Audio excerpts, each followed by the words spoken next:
नमस्कार साथियों, welcome to पहचान क्लासेस के यूट्यूब चैनल पर आप सभी का बहुत बहुत स्वागत है। देखिए मित्रों, आज हो गई है 16 अक्टूबर और 16 अक्टूबर से संबंधित राजस्थान करंट के जितने भी टॉप इंपोर्टेंट क्वेश्चन रहेंगे वो सारे टॉप क्वेश्चन हम इस क्लास में डिस्कस करने वाले हैं। तो पूरी क्लास को एक बार आप लास्ट तक जरूर देखना और इस क्लास को, इस सीजन को जो है शेयर जरूर कीजिएगा, लाइक और कमेंट भी जरूर कीजिएगा। और हाँ, टेलीग्राम को जो है ज्वाइन जरूर कर लेना, ठीक है। टेलीग्राम को ज्वाइन जरूर कर लेना क्योंकि सारी अपडेट टेलीग्राम पर ही मिलती है, ठीक है। चलिए बात करते हैं इस क्लास के बारे में। पूरी क्लास लास्ट तक जरूर देखना, शेयर जरूर कर लेना। और हाँ, आज की इस क्लास का मैं आपसे टारगेट देना चाहूंगा 100 व्यूज का। कितना? 100 व्यूज तक जो है आपको इस क्लास को पहुंचाना है, ठीक है। चलिए तो बात करते हैं फर्स्ट क्वेश्चन। सबसे पहले हम बात करेंगे यस्टरडे रिवीजन के बारे में, फिर हम बात करेंगे इंपोर्टेंट टुडे क्वेश्चन के बारे में। चलिए, कल जो लास्ट हुआ था उसमें हमने बात की थी हाल ही में संपन्न हुए एशियन गेम्स 2023 का आयोजन कहाँ किया गया, तो वो हांगझाऊ चीन के अंतर्गत किया गया है। एशियन गेम्स की शुरुआत कब हुई थी, तो 1951 में हुई थी। और प्रथम 1951 के अंतर्गत जो है प्रथम एशियाई खेल का आयोजन कहाँ किया गया था, वो नई दिल्ली भारत में किया गया था, ठीक है। चलिए नेक्स्ट हमने बात की थी 20वें एशियाई खेल 2026 का आयोजन कहाँ किया जाएगा, तो यह जापान में किया जाना है। फिर है एशियन गेम्स 2023 में भारत की तरफ से कितने एथलीट्स शामिल हुए थे। अभी 2023 के अंतर्गत जो है 2022-23 के अंतर्गत तो वो 655 जो है शामिल हुए थे। फिर नेक्स्ट हमने देखा था एशियन गेम्स 2023 में राजस्थान ने कितने खिलाड़ी शामिल किए थे, तो राजस्थान से शामिल हुए थे 23 खिलाड़ी।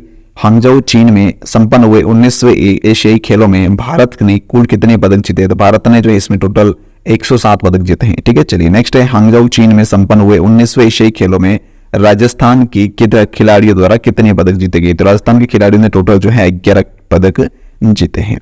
फिर 19वें एशियन गेम्स की रोइंग स्पर्धा में राजस्थान के किस खिलाड़ी ने रजत पदक जीते हैं, तो वह जीता है अर्जुन लाल जाट ने। किसने? अर्जुन लाल जाट ने। फिर चीन के हांगझाऊ में संपन्न हुए 19वें एशियाई गेम्स में कॉक्सलेस पेयर रोइंग इवेंट यानी कि नौकायन में राजस्थान के किस खिलाड़ी ने कांस्य पदक जीता था। इसमें जो है 2 खिलाड़ी थे, लेखराम खिलेरी और उनके अलावा बाबूलाल यादव, इन दोनों ने जो है कांस्य पदक जीता है, ठीक है। चलिए फिर नेक्स्ट क्वेश्चन है जो हमने बात की थी कल, एशियन गेम्स 2023 में घुड़सवारी ड्रेसेस स्पर्धा में राजस्थान के किस खिलाड़ी की टीम ने स्वर्ण पदक जीता है, तो वह जीता है दिव्य कृति सिंह ने। लगभग 41 वर्षों के बाद में जो है भारत ने इसमें स्वर्ण पदक जीता है, ठीक है। चलिए फिर नेक्स्ट है 41 वर्षों के बाद। फिर अगला प्रश्न दिया हुआ है एशियन गेम्स 2023 में जयपुर के किस खिलाड़ी ने 50 मीटर 3 पोजीशन गेम्स में रजत पदक जीता है। कौन सा रजत पदक जीता है, तो वह जीता है मिनीशी कौशिक ने, ठीक है। चलिए फिर नेक्स्ट है उनियारा टोक के किस खिलाड़ी ने एशियन गेम्स की स्कीट शूटिंग स्पर्धा में रजत पदक जीता है, तो वह जीता है अनंतजीत सिंह ने। किसने? अनंतजीत सिंह ने। फिर हमने देखा था हांगझाऊ चीन में आयोजित 19वें एशियाई खेलों में राज्य की किस खिलाड़ी ने एथलेटिक्स में कांस्य पदक जीता था, तो यह जीता है अभी किरण बालियान ने। तो ये थे कल के हमारी क्लास के टॉप इंपोर्टेंट क्वेश्चन जो कि हमने बात की थी एशियन गेम्स 2023 से संबंधित इंपोर्टेंट क्वेश्चन। आपके अनुसार जो कही गई थी, आपने जो मांग की थी कि भाई ये इस एशियन गेम्स के बारे में राजस्थान का पूरा बायोडाटा दिया जाए, तो वो आपको मैंने पूरा लास्ट की क्लास में दे दिया था। नहीं देखा है तो क्लास को देख लेना, वीडियो के डिस्क्रिप्शन उसका लिंक भी दिया हुआ है, ठीक है। चलिए अब हम बात करते हैं आज के इंपोर्टेंट क्वेश्चन में। फर्स्ट क्वेश्चन आपके सामने दिया हुआ है प्रदेश में कहां पर रेजिमेंटल हिजामा थेरेपी एक्सीलेंस सेंटर खोला जाएगा, तो ये जो रेजिमेंटल हिजामा थेरेपी एक्सीलेंस सेंटर है यह कहां खोला जाएगा, तो यह खोला जाएगा भाई भरतपुर के अंदर। कहां पर खोला जाएगा? भरतपुर के अंतर्गत खोला जाना है, यानी कि यहाँ पे जो है सी ऑप्शन हमारा बिल्कुल इसका करेक्ट रहेगा, ठीक है। चलिए देखते हैं इसके बारे में फैक्ट क्या है। भरतपुर में रेजिमेंटल हिजामा थेरेपी एक्सीलेंस सेंटर खुलेगा भरतपुर के अंदर, ठीक है। राज्य सरकार द्वारा प्रदेश में परंपरागत चिकित्सा प्रणालियों के विकास एवं विस्तार के लिए निरंतर महत्वपूर्ण फैसले लिए जा रहे हैं। मतलब कि जो चिकित्सा व्यवस्था है राजस्थान के अंतर्गत उससे संबंधित जो है निरंतर बहुत ही शानदार फैसले लिए जा रहे हैं। फिर है अशोक गहलोत ने भरतपुर में यूनानी चिकित्सा के तहत रेजिमेंटल हिजामा थेरेपी उत्कृष्टता केंद्र खोलने को मंजूरी दी। इसमें जो है यूनानी चिकित्सा की व्यवस्था भी की जाएगी, ठीक है। चलिए फिर बात करते हैं नेक्स्ट क्वेश्चन नंबर 2 दिया हुआ है मुख्यमंत्री लोक कलाकार प्रोत्साहन योजना 2023 के बारे में निम्नलिखित में सत्य कथन बताइए। तो जो मुख्यमंत्री लोक कलाकार प्रोत्साहन योजना है इसके बारे में बात करें हम, तो देखिए कौन सा क्वेश्चन जो है बिल्कुल करेक्ट रहेगा। तो फर्स्ट ऑप्शन आपके सामने है योजना के अंतर्गत प्रतिवर्ष 100 दिवस राष्ट्रीय उत्सवों, सरकारी योजनाओं के प्रचार प्रसार और शिक्षण संस्थाओं में कला प्रदर्शन के अवसर प्रदान करने का प्रावधान किया गया। कितना? 1 वर्ष के अंतर्गत जो है 100 दिवस का प्रदान किया जाएगा ये, तो ये भी बिल्कुल करेक्ट है। फर्स्ट पॉइंट हमारा। सेकेंड है प्रदेश में लोक कलाओं के संरक्षण और लोक कलाकारों को प्रोत्साहन देने के लिए मुख्यमंत्री लोक कलाकार प्रोत्साहन योजना 2023 के अंतर्गत लोक कलाकारों को लोक कलाकार प्रोत्साहन कार्ड देने के प्रस्ताव को मंजूरी प्रदान की। बिल्कुल सही बात है, इन्हें जो है लोक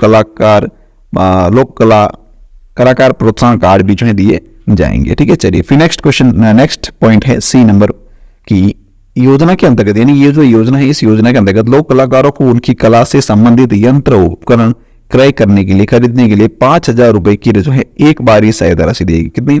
एक बार जो उन्हें 5,000 रुपए की सहायता राशि दी जाएगी ताकि जो है वो अपने उपकरण खरीद सके। क्या?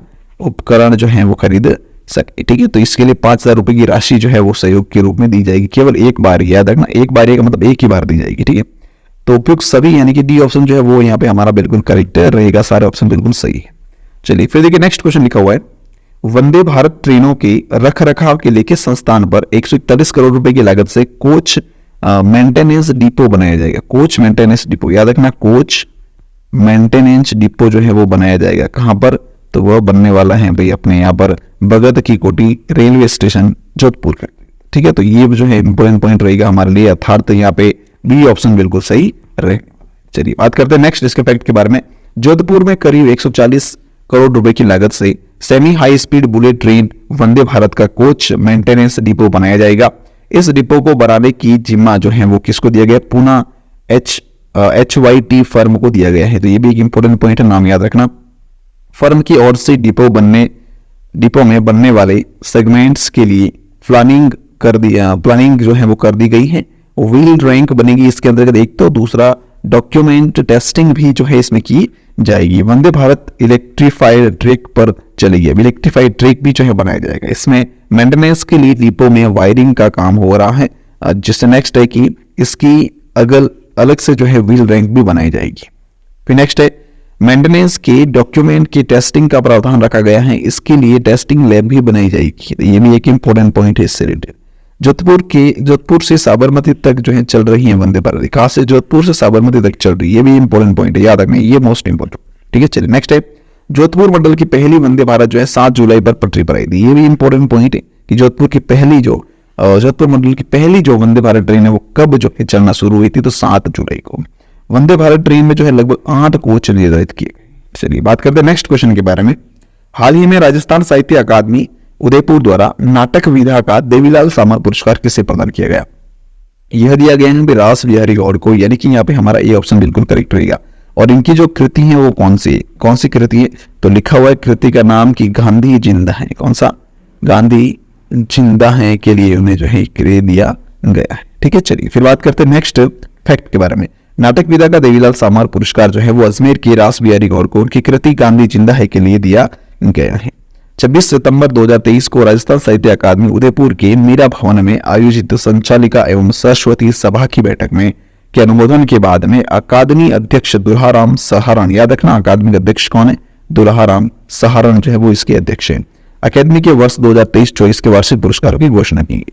चलिए फिर नेक्स्ट है, हाल ही में French institute in India France उच्चायोग की ओर से कहां पर 5 दिवसीय फ्रेंच कल्चर फेस्टिवल का आयोजन किया जा रहा है? तो ये किया जा रहा है अभी उदयपुर और जयपुर के। कहां पर? उदयपुर और जयपुर, यानी कि यहाँ पे जो है ए ऑप्शन हमारा बिल्कुल करेक्ट रहेगा। चलिए देखिए फैक्ट इसके बारे में क्या है।